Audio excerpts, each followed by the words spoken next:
Hey there, everybody, what's going on? James here, and we are back today with another watch review to round out the year. So today we're going to be talking about the Omega Seamaster Ploprof 1200 meters. Really excited to add this one to the collection. As you have seen on my channel, had Omegas before, but I think this one is really special.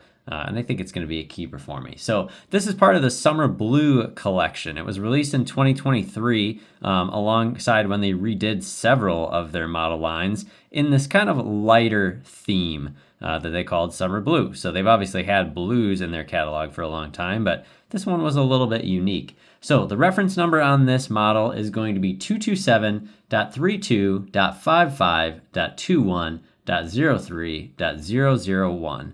And when we look at the case, obviously not a conventional case shape, really unique to the Ploprof here. So if we're looking across the case, kind of from the 9:3 measurement, this horizontally here is going to be 55 millimeters.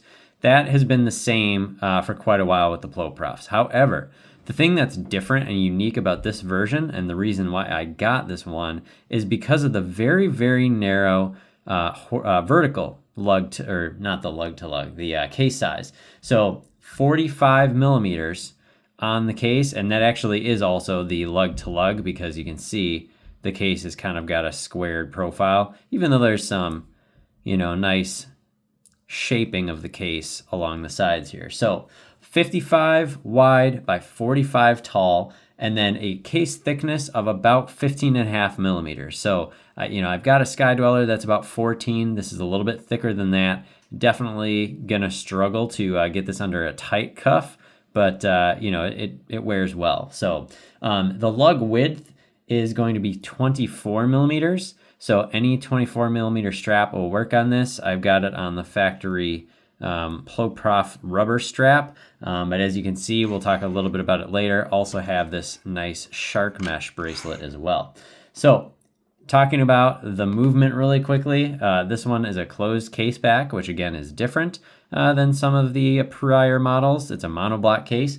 It's got the 8912 in it, so it's that 8900 series movement that Omega has had for quite a while. 60-hour power reserve. It's got that tri-level coaxial movement frequency of 25,200 vibrations per hour. And then also, of course, the insane water resistance, which is one of the draws of this model, which is, of course, a professional diving watch. And that is how this watch came to be known as the Ploprof. So on the wrist, take a look. My wrist, pretty small, about 6 inches in circumference. So again, keep that in mind. I do have very small wrists. You can, so you've seen that if you've watched my other videos. And it actually wears well on me. I think the 45 millimeter lug to lug, I'm trying to get a good view here, but you can kind of see it's kind of at the outer edge, but it's not crazy huge on me. Like this actually fits, and it fits well. And so I do really like it. This is kind of what the rubber strap looks like, just a straight pin buckle on this one. And it does lock in very nicely. It's got the Omega logo on the pin buckle there, and then it says Ploprof in kind of a neat light blue color.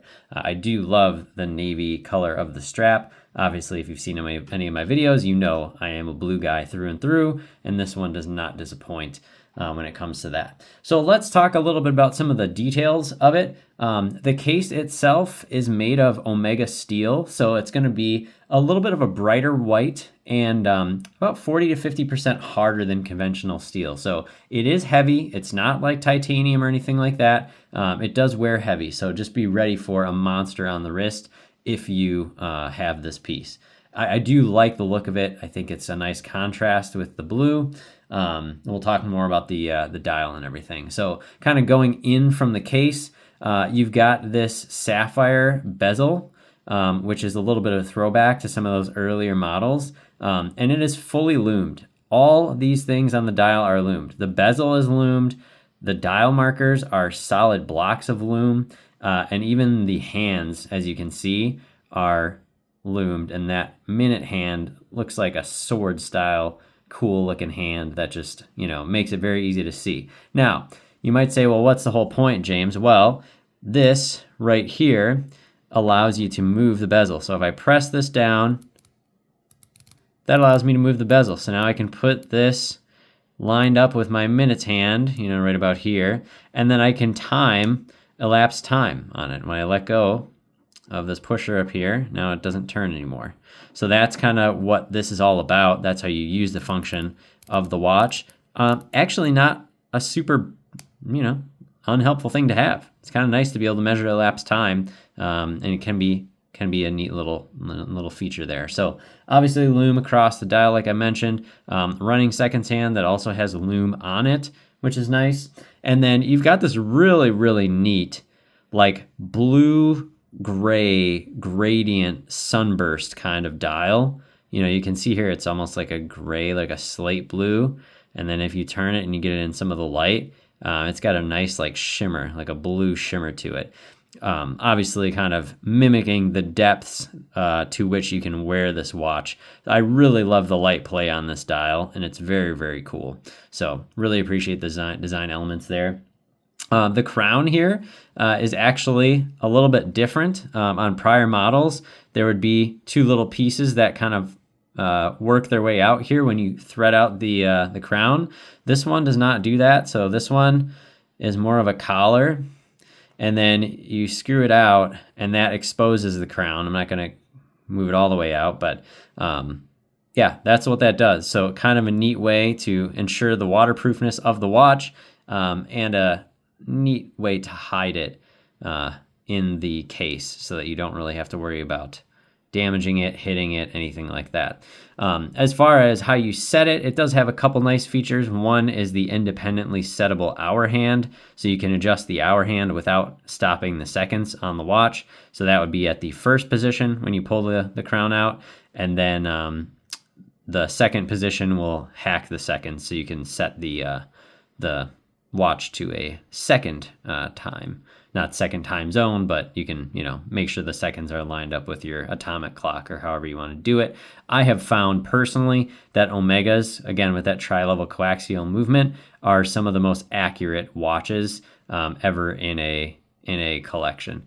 And that is because of the way the movement is built. You know, really, really a monster of a movement. I've found that with every Omega that I've owned. And, you know, really keeps time to within a couple of seconds, probably a week that I've seen. Always impressive. So as far as the rest of what you get in here, very anti-magnetic hairspring in the watch. So almost an amagnetic watch. This is their little symbol that kind of indicates that. And then again, you can see it's got the 1200 meters of water resistance, caliber 8912, and then the monoblock case. And then you get this neat little design in the back.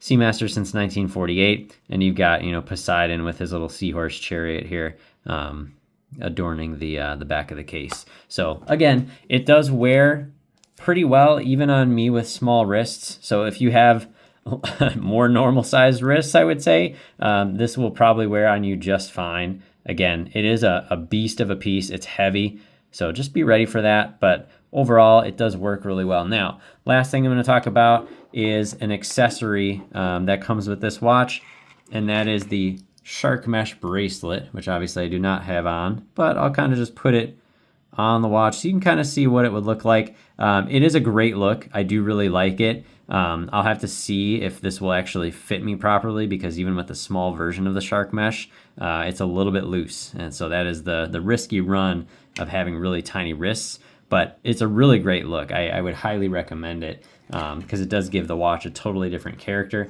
I will probably end up finding, you know, maybe a secondary strap. This one does work, but it's a little tighter on me than I would like. So might have to get creative with how I wear this one. But that's it, y'all. So thanks for tuning in. Again, this is a great watch. It's going to be an exciting one for my collection. And if this is your first time stopping by, please do like and comment and subscribe to the channel. My goal is that you get out of watches whatever it is that you want to get out of watches, so that you can know and love the watches you have and be a satisfied watch collector. So thanks for stopping by, and I'll talk to you next time. Thanks.